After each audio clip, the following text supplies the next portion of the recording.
Dans cette vidéo, nous allons étudier la notion d'équilibre de rotation. Tourner un volant, ouvrir certains modèles de robinet, ou ce genre de vanne, se fait physiquement de la même manière. Nous allons voir comment faire. Bien que les objets précédemment abordés ont des fonctions différentes, ils sont conçus de la même manière. À savoir, avec un axe de rotation en position centrale. Pour pouvoir les actionner, il faut exercer une force de part et d'autre de la manière suivante. Nous constatons que ces deux forces sont sur des directions parallèles. Elles ont une intensité identique, mais sont de sens opposé. Si nous faisions la résultante de ces deux forces, nous aurions une résultante nulle. Alors certes, dans l'espace, les objets restent au repos, donc par rapport à l'endroit où ils se trouvent, ils ne vont pas se déplacer, mais ils tournent sur eux-mêmes. Donc ici, notre objet tournerait dans le sens trigonométrique. Cette constatation nous force à devoir introduire une nouvelle notion d'équilibre, à savoir l'équilibre de rotation. En somme, à quelles conditions un objet va tourner sur lui-même ou non. Pour étudier la mise en rotation des objets, nous allons nous intéresser aux portes. Depuis des millénaires, l'humanité utilise les portes et pourtant elles ont très peu évolué. Pour les ouvrir, il faut toujours pousser du côté opposé au gond. Pour les fermer, l'endroit reste le même, mais le sens de la force s'inverse. L'observation de la porte nous montre donc que le sens de notre force influence le sens de la rotation. Ainsi, dans notre premier exemple, notre objet se met en rotation dans le sens trigonométrique, tandis que dans notre second, il va se mettre en rotation dans le sens horloger. Intéressons-nous maintenant à l'endroit où exercer la force. Étudions deux cas. Le premier, nous allons exercer notre force à proximité des gonds.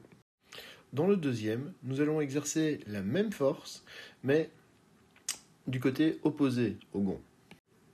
Notre expérience personnelle nous montre que dans le premier cas, nous allons obtenir une très faible rotation de la porte, tandis que dans le second, nous allons obtenir une rotation qui sera beaucoup plus importante.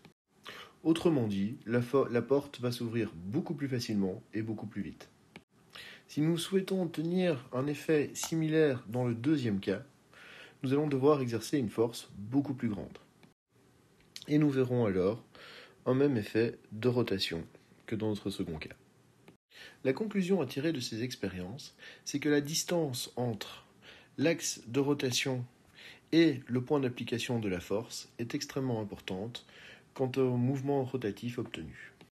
L'intensité de la force favorise également la rotation. La capacité d'une force à induire une rotation est appelée le moment de force. On représente le moment de force par un M majuscule.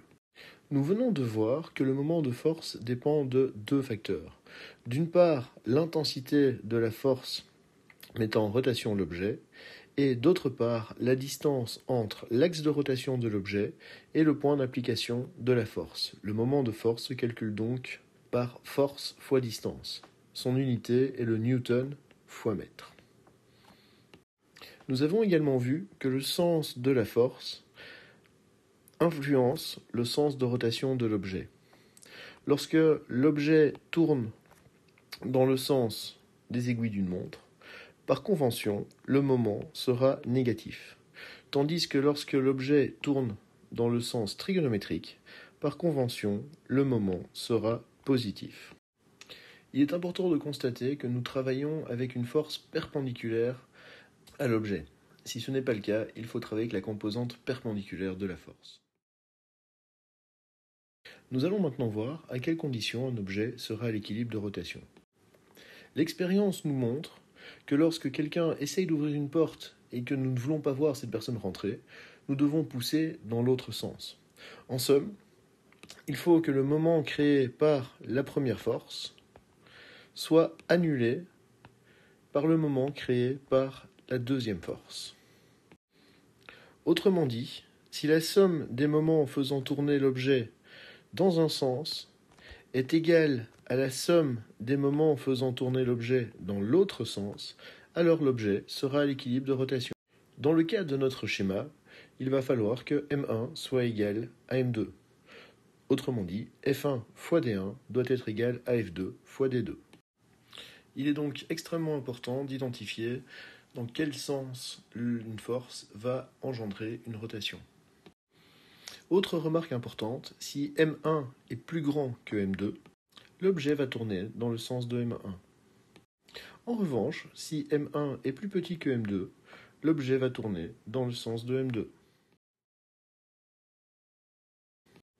Nous allons maintenant voir comment aborder les exercices. La première étape consiste à réaliser le schéma de la situation. Sur le schéma, il doit bien sûr avoir l'axe de rotation, les différentes forces, les différentes distances ainsi que les moments.